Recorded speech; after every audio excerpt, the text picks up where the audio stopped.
Nagbabalik ang Lenten specials ng kapatid noontime show na Eat Bulaga matapos ang 5 taon. 3 episode ang handog ng Eat Bulaga sa Legit na Barkads ngayong Holy Week.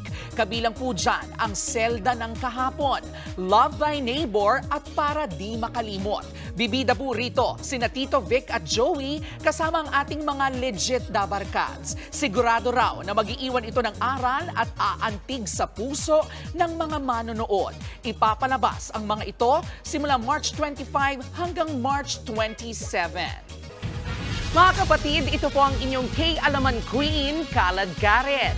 Always remember na ang K-Alaman ay K-Yamanan.